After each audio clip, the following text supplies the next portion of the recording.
महादेव दोस्तों, जय भोलेनाथ। मैं संध्या आप सभी का एक बार फिर हमारी शुद्ध देसी रसोई में स्वागत करती हूँ। थंबनेल देख के आपने जान ही लिया होगा कि आज मैं लाल मिर्च का भरमा अचार बनाने वाली हूँ। तो अधिक समय न गवाते हुए चलिए बनाते हैं हम स्वादिष्ट, टेस्टी और अधिक समय तक टिके रहने वाला लाल मिर्च का अचार। दोस्तों, लाल मिर्च का भरमा अचार बनाने के लिए सबसे पहले हम मिर्च लेंगे और उन्हें अच्छी तरह से धो के साफ़ कर लेंगे। फिर एक कॉटन के कपड़े की सहायता से हम अच्छी तरह से मिर्चों को पोंछ लेंगे ताकि वह सूख जाए, उसके ऊपर का मॉइस्चर ख़त्म हो जाए। दोस्तों, अब हम मिर्च के डंठल हटाएंगे और उनमें चीरा लगाएंगे। चीरा हमें इस बात को ध्यान रखते हुए लगाना है कि मिर्च के किनारे बिल्कुल भी कटे ना, बस बीच में हम एक लंबा कट लगाएंगे ताकि हम जब इसमें मसाला भरें तो आसानी से वो भरा जा सके। दोस्तों, चीरा लगाने के दो फ़ायदे होते हैं। पहला, मसाला आसानी से भरा जा सकता है।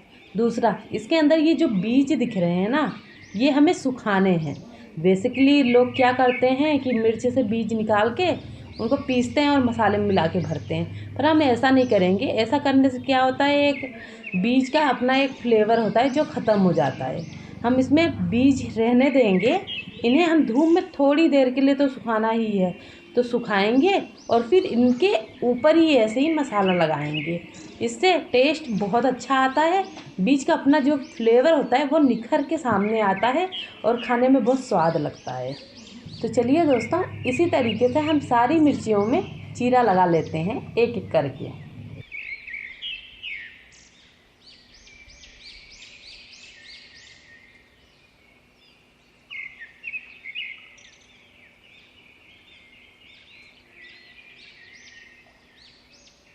दोस्तों, मिर्चियों में चीरा लगाते समय एक बात का ध्यान बहुत ज़रूरी है जो आपको रखना है। इसके जब आप डंठल निकालें तो डंठल पूरी तरह से बाहर करें। ऊपर का टॉप ना पूरी तरह से क्लीन होना चाहिए, इसमें बिल्कुल भी डंठल नहीं होना चाहिए। इससे क्या होगा, जब आप अचार रखेंगे ना तो टाइम के साथ अचार को ख़राब करने का काम भी कर सकता है। इसलिए डंठल आप ज़रूर याद से बाहर कर दें पूरी तरीके से। दोस्तों, हमें इसी तरीके से डंठल हटा के चीरा लगा के अपनी मिर्चियाँ तैयार कर लेनी हैं। फिर इसके बाद हम इसे तकरीबन 3 से 4 घंटे अच्छी तेज़ धूप के नीचे सुखा लेंगे। इससे मिर्चियाँ थोड़ी सॉफ्ट हो जाएंगी और अंदर के जो बीज हैं वो सूख जाएंगे। दोस्तों, 3 से 4 घंटे धूप में मिर्चियों को सुखाना बहुत ज़रूरी होता है ताकि इसके अंदर जो एक्स्ट्रा मॉइस्चर होता है वो ख़त्म हो जाए, क्योंकि हम लंबे समय तक के लिए मिर्च का अचार बनाने वाले हैं, तो ये करना कंपलसरी ही होता है। दोस्तों, जब तक कि हमारी मिर्चों में धूप लग रही है, हम दूसरी तरफ लहसुन लेंगे और साफ़ कर लेंगे। दोस्तों, मैंने यहाँ 1 केजी मिर्च ली थी, तो मैंने यहाँ 1 पाव लहसुन का इस्तेमाल कर रही हूँ। अगर आपको लहसुन खाना ज़्यादा पसंद है या उसका फ्लेवर आपको ज़्यादा पसंद आता है तो आप यहाँ 1.5 पाव तकरीबन लहसुन की क्वांटिटी बढ़ा सकते हैं। लहसुन ले लीजिए और उसे अच्छी तरीके से छील के साफ़ कर लीजिए।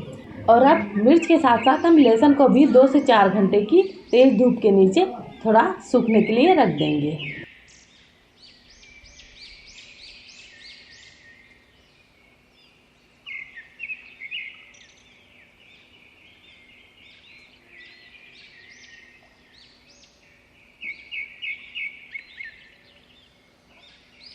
दोस्तों, जब तक कि हमारी मिर्च और लहसुन में धूप लग रही है, हम दूसरी तरफ अपना मसाला बना लेते हैं। मसाला बनाने के लिए सबसे पहले हम चूल्हे पर एक बर्तन चढ़ाएंगे और गरम करेंगे। फिर हम फ्लेम को मीडियम कर लेंगे और इसमें 4 बड़ा चम्मच धनिया का डाल के थोड़ा भुनेंगे। फिर हम फ्लेम को धीमा कर लेंगे और इसमें 2 बड़ा चम्मच हम जीरा का डालेंगे और उसे भी थोड़ा भुनेंगे।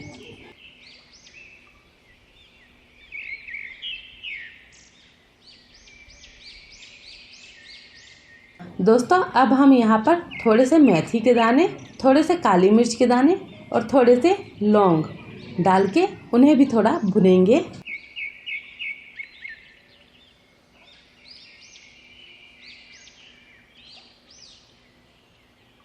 दोस्तों, मसालों से एक सौंधी सौंधी खुशबू आने लगी है, तो अब हम यहाँ पर सौंफ डालेंगे और उसे भी भूनेंगे।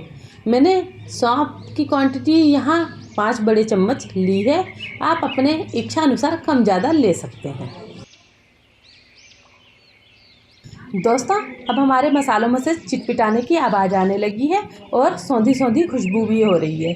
इसका मतलब है कि हमारे मसाले भून के बिल्कुल तैयार हैं। तो हम यहाँ पर फ्लेम को ऑफ करेंगे और इन्हीं मसालों के साथ हम अपनी सूखी हुई लाल मिर्च को भी थोड़ा गर्म कर लेंगे। हालांकि हमारी मिर्च बिल्कुल पूरी तरह से सूखी है, मैंने इसे धूप में थोड़ी देर के लिए सुखा लिया था, लेकिन फिर भी गरम पैन में गरम मसालों के साथ हम इन्हें थोड़ा सा ऐसे भुनेंगे तो इसके अंदर का जो ऑयल है, जो फ्लेवर है, वो एक्टिवेट हो जाएगा। वैसे भी मसालों का अपना ही एक ऑयल, एक फ्लेवर होता है जो कि भुनने की वजह से एक्टिवेट हो जाता है। इसीलिए हम कोई भी खाना बनाते हैं या कोई भी अचार बनाते हैं तो उसमें जो मसाले इस्तेमाल करते हैं वो घर के बने हुए, भुने हुए, पीसे मसाले ही हम इस्तेमाल करते हैं। तो अब हमारे मसाले भुन के हो गए हैं, तो अब हम इनको पीसेंगे। लेकिन इसके पहले दोस्तों, मैंने ये आधी कटोरी राई ली है, इसको भी मैं इनमें डालूंगी और थोड़ा गरम कर लूँगी। हालांकि राई भी मेरी पूरी तरह से सूखी हुई है, लेकिन इसे भी थोड़ा भुनना ज़रूरी है ताकि इसके अंदर का भी ऑयल और फ्लेवर एक्टिवेट हो जाए। तो चलिए हम अपने मसालों को भूनते हैं। दोस्तों, हमारे मसाले अब भून के बिल्कुल तैयार हैं। तो अब हम इन्हें थोड़ा ठंडा होने देंगे और फिर एक जार की मदद से पीस लेंगे। ध्यान रहे दोस्तों, हमें मसालों को ज़्यादा महीन नहीं पीसना है, हल्का दरबरा ही रखें, क्योंकि अचार में दरबरा मसाला ही अच्छा लगता है। इसी के साथ ही दोस्तों, हम पैन को हल्का सा गर्म करेंगे और थोड़े से कलौंजी के दाने इस पर सेंकेंगे। हमें दानों को भुनना नहीं है, बस हल्का सा सेंक लग जाए, फिर हम इसे एक दूसरी प्लेट में निकाल के बाजू रख लेंगे। और हम इसे पीसेंगे नहीं, इसे हम जब अचार का मसाला तैयार करेंगे तब उसमें इस्तेमाल करेंगे। फ़िलहाल तो चलते हैं, हम अपने मसाले पीस लेते हैं।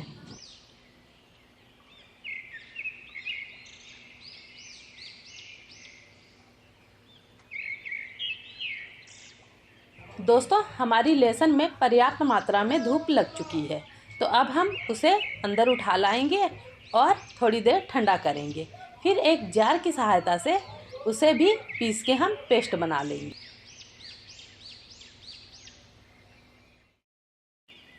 अब हमने एक बड़ी परात लेनी है और उसमें पिसा हुआ सूखा मसाला डालना है। साथ ही भुनी हुई कलौंजी जो मैंने रखी थी वो भी मैं यहाँ पर ऐड कर दूँगी। दोस्तों, अचार में हमें नमक की क्वांटिटी ज़्यादा रखनी चाहिए, इसलिए मैं यहाँ 1 फुल कप नमक का डाल रही हूँ। इसके साथ ही मैंने 4 बड़े चम्मच हल्दी ली है, वो भी मैं इसमें डालूँगी और अच्छी तरीके से इसे मिलाऊँगी। हमें बिल्कुल बढ़िया से प्रॉपरली अच्छी तरीके से मसाला मिला लेना है। ये नहीं कहीं पर मिल रहा है, कहीं पर नहीं मिल रहा है, अच्छी तरीके से मसाला मिलाइएगा। फिर एक बार मसाला मिल जाए तो मैं यहाँ पर लहसुन डालूँगी, जो मैंने पीसी हुई थी लहसुन का पेस्ट, वो मुझे यहाँ पर डाल के अच्छी तरीके से मिलाना है। बिल्कुल एक हो जाना चाहिए, ये नहीं कि अलग अलग रहे।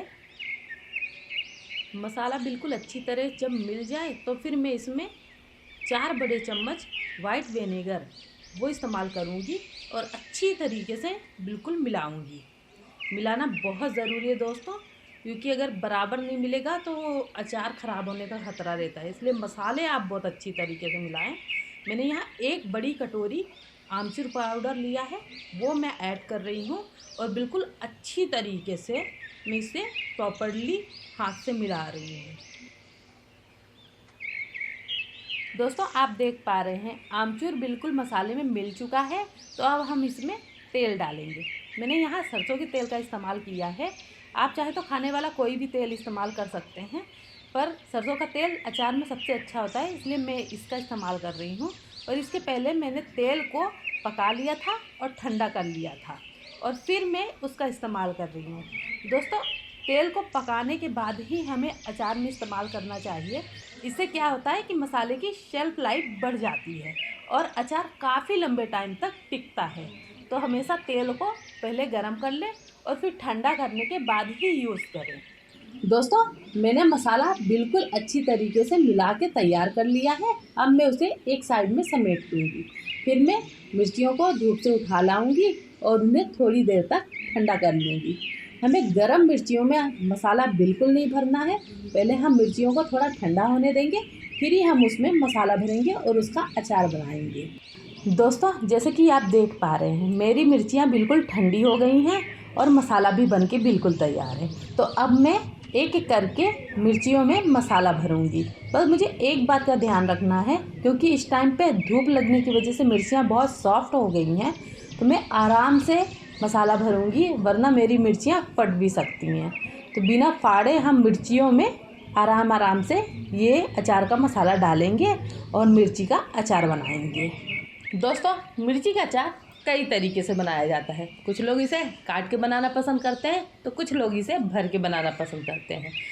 पर मेरी इस विधि से अगर आप अचार बनाते हैं तो ये मेरी गारंटी है कि आपका अचार लॉन्ग लास्टिंग टिकेगा, ख़राब नहीं होगा और इसका स्वाद ज्यों का त्यों बना रहेगा।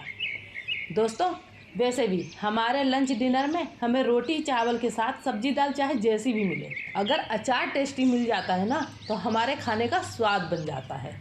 तो इसलिए अचार का स्वादिष्ट होना तो बनता है। तो चलिए बनाते हैं हम फटाफट अपना स्वादिष्ट अचार, देर ना करते हुए।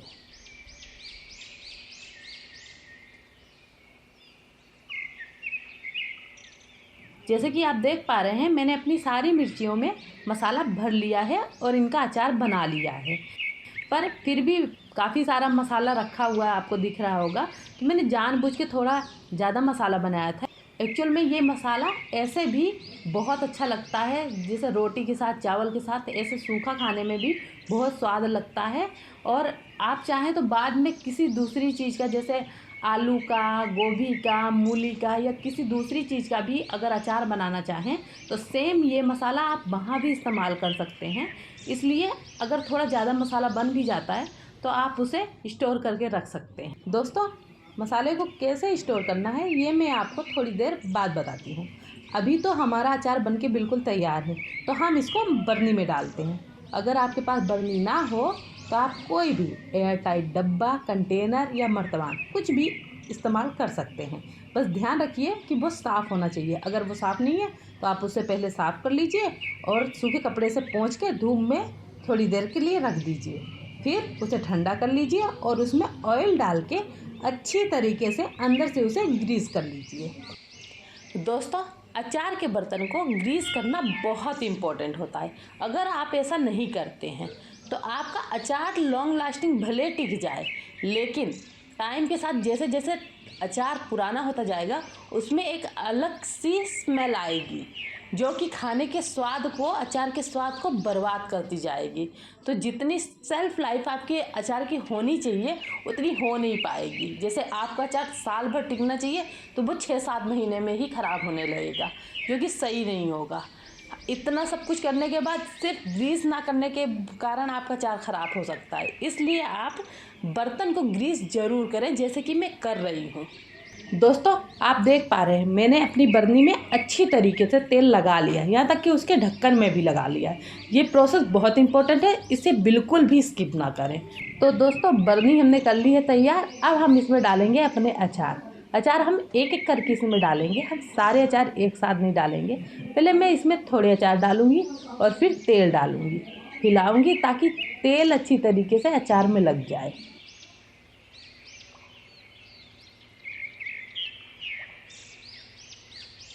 दोस्तों, मैंने यहाँ पर पका हुआ सरसों का तेल का इस्तेमाल किया है। जैसे कि मैंने बताया था कि तेल को पहले मैं पका लूँगी और ठंडा कर लूँगी, फिर ही इसका इस्तेमाल मैं अचार में करूँगी। तो मैं यहाँ सरसों का तेल डालूँगी और फिर उसे थोड़ा हिलाऊँगी ताकि तेल अच्छी तरीके से अचार में लग जाए। फिर उसके बाद बचे हुए अचार भी मैं इसमें डाल दूँगी। दोस्तों, हमें अचार को अच्छे से ठूस के भरने की कोई ज़रूरत नहीं है। बर्तन में जितना अचार आ सके हम उतना ही इसमें डालेंगे, वरना दबाव के कारण अचार हमारे फूट सकते हैं। अगर आपके पास अचार की क्वांटिटी ज़्यादा है और बर्तन आपका छोटा है तो आप एक और बर्तन ले लीजिए उसमें अचार डाल लीजिए। बस ध्यान इस बात का रखिए कि आपका वो जो बर्तन होना चाहिए वो एयर टाइट होना चाहिए, और दूसरा उसे अच्छी तरीके से धो के साफ करके सुखा के और फिर तेल से ग्रीस करने के बाद ही आप उपयोग करें। यहाँ मैं अचार अच्छी तरीके से भर लूँगी और फिर इसमें मैं थोड़ा सा 2 चम्मच वाइट विनेगर ऊपर से डालूँगी। वाइट विनेगर डालने की वजह से आपके अचार की शेल्फ लाइफ काफ़ी लंबी हो जाती है, काफ़ी लंबे टाइम तक वो टिकता है। दोस्तों, वाइट विनेगर डालने के बाद अब हम इसमें थोड़ा सा मसाला रखेंगे और ऊपर से तेल डालेंगे। तेल आपको ज़्यादा ऊपर तक भरना नहीं है दोस्तों, क्योंकि आपने पहले भी थोड़ा सा तेल डाला था और मसाले में भी हमने तेल डाला हुआ है। तो आप थोड़ा तेल, तकरीबन आप आधा कटोरी तेल ही इसमें डालें। दोस्तों, बातों ही बातों में हमारा अचार बनके हो गया है बिल्कुल तैयार। तो अब हम इसे रूम टेम्परेचर पर ही रखेंगे। इसे धूप दिखाने की या कोल्ड प्लेस में रखने की कोई ज़रूरत नहीं है दोस्तों। ये यूं ही रूम टेम्परेचर में ही साल भर टिका रह सकता है। बस आपको एक बात का ध्यान रखना है दोस्तों कि जब भी आप अचार निकालें तो किसी सूखे चम्मच से या सूखे हाथों से निकालें। ऐसा नहीं कि अचार को खाना खाते टाइम पर या गीले हाथों से आप कभी भी निकालें। थोड़ा अचार विचार से रहता है, इसलिए इतनी सावधानी आप बरत लें तो आपका अचार लॉन्ग लास्टिंग टिका रहेगा। दोस्तों, अचार तो हमारा बनके हो गया है तैयार। तो अब चलते हैं हम अपने मसाले की तरफ। रही बात मसाले की, मैंने आपको बताया था कि मसाले को हम स्टोर करके रख सकते हैं। तो मसाले को भी आप एक एयर टाइट कंटेनर ले लें, उसे अंदर से ऑयल से आप ग्रीस कर लें और फिर उसे भर के आप रखे रहें। इसे किसी फ्रिज में रखने की ज़रूरत नहीं है, आप ऐसे नॉर्मल रूम टेम्परेचर में भी इसे रख सकते हैं और ये तकरीबन आपका महीने भर अचार ख़राब नहीं होगा। आप इसे इस मसाले से आप दूसरा अचार बना सकते हैं, या तो आप यूं ही इसे चावल या रोटी के साथ खा सकते हैं। बहुत स्वाद और डिलीशियस होता है। लीजिए दोस्तों, हमारा मिर्च का भरमा अचार भी बनके बिल्कुल तैयार है और हमने मसाला भी स्टोर करके रख लिया है। दोस्तों, अगर आपको ये भरमा अचार की रेसिपी पसंद आई हो या मेरी बताई हुई टिप्स आपको यूज़फुल लगी हो तो मुझे कमेंट बॉक्स में ज़रूर बताइए। मुझे आपके कमेंट्स का इंतज़ार रहेगा। मुझे इतना प्यार और सपोर्ट देने के लिए दिल से थैंक यू, धन्यवाद। मुझे आपके सपोर्ट की बहुत ज़रूरत है, इसलिए मेरे साथ अपना प्यार यूँ ही बनाए रखिए। अगर आपको मेरी वीडियो अच्छी लगती है या रेसिपी पसंद आती है तो वीडियो को लाइक करें, चैनल को सब्सक्राइब करें। मिलते हैं नेक्स्ट वीडियो में, तब तक के लिए बाय बाय, टाटा। Thanks for watching and keep supporting me.